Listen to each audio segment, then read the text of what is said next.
To this conversation now, DA leader John Steenhuisen has described how the party's newly elected leadership reflects a diversity.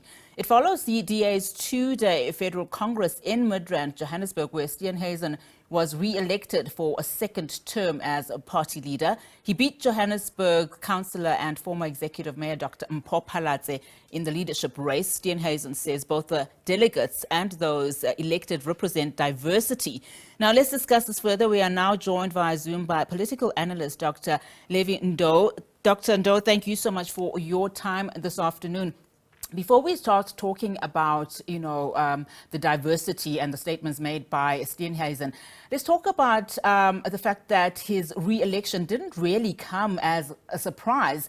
But, is he the best person within the party to, as he promised during his campaign, to take the DA to the next level, particularly in the run-up to the 2024 national elections?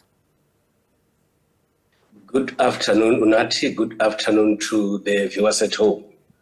Well, the election of John Steenhuisen did not come as a surprise to me because John has already indicated a few months back that by his actions and whilst he was speaking, that he was actually ready to continue leading the Democratic Alliance.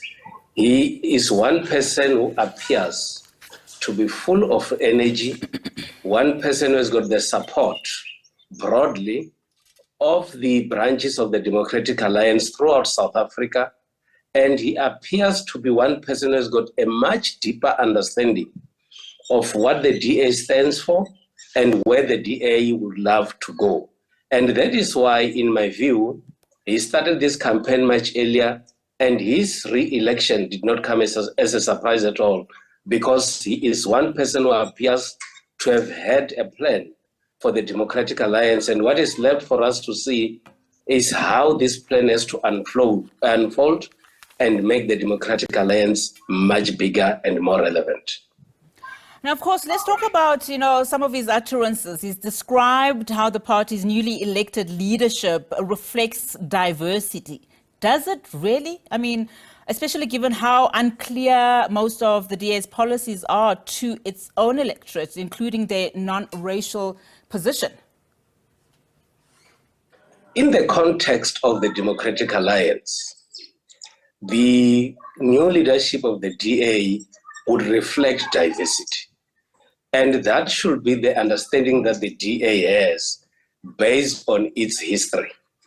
The Democratic Alliance has embarked on a program to recruit Black people to join it in order to make the party bigger, because this is the party that has been perceived as a white party. And the DA appears to be making good progress in attracting Black people into this party. My view is that it will be a bit unfair for all of us to expect Black people to be dominant in the leadership of the DA, because at this stage, the DA is still recruiting more Black people into its fold.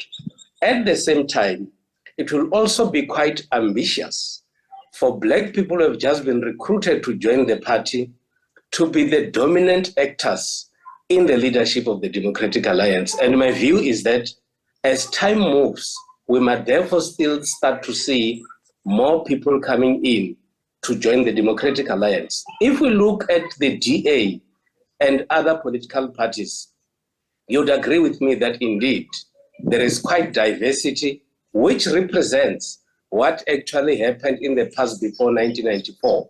You will recall that in the era of the tricameral parliament, you had the dominance of white people, colors, and Indians coming in, and Blacks will be the last. And that is the reflection that we're actually observing now. But at times, it might change because more Black people might be joining the Democratic Alliance, if that becomes possible. But you'd appreciate that the criticism around this very matter in terms of, Black leaders within the party follows that massive exodus of Black leaders, Mmusi Maimane, to name a few, and also, the fact that just yesterday we saw the top leadership being very heavily, for what the so-called Caucasian group of people, and that also sends a message. That also sends a message that it may not be as fully representative as it claims it is.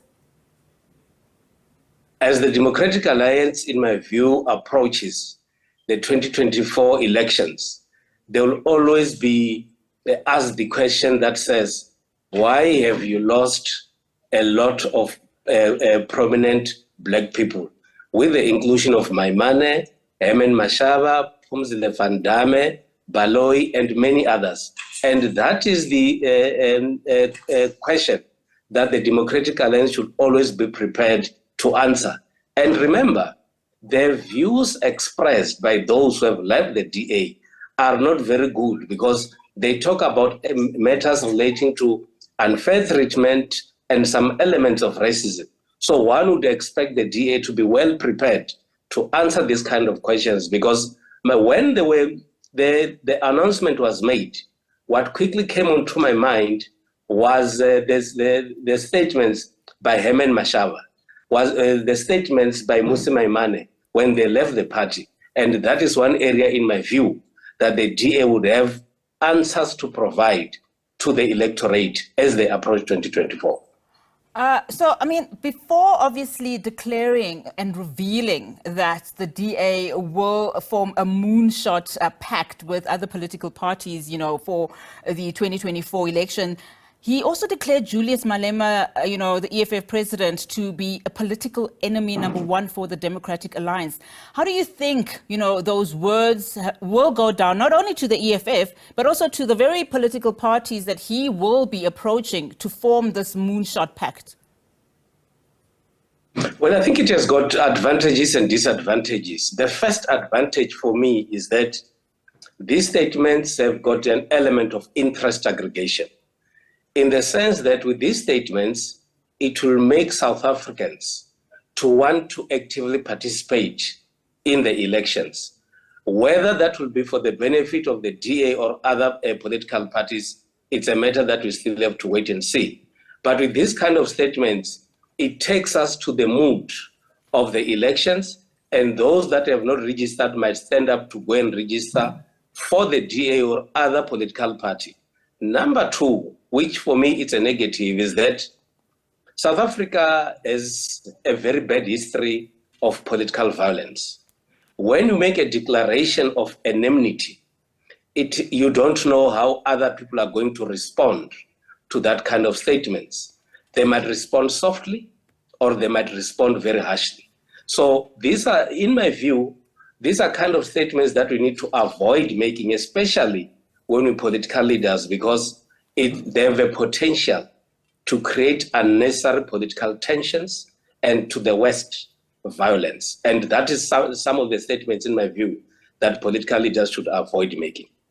And, just your comments and your take on, obviously this moonshot pact is essentially geared to unseat the ANC in 2024 national elections. But we know that, the dwindling numbers of the ANC does not necessarily mean that the DA in particular will gain all those numbers. Just talk to us about those ambitions.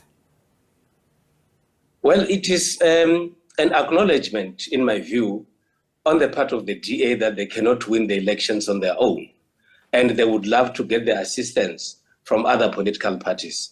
It is not something new to have alliances or coalition formed before elections, because that is what has been happening in other countries, and it works well because there could be arrangements and agreements on how parties are supposed to conduct themselves during the elections and post-elections.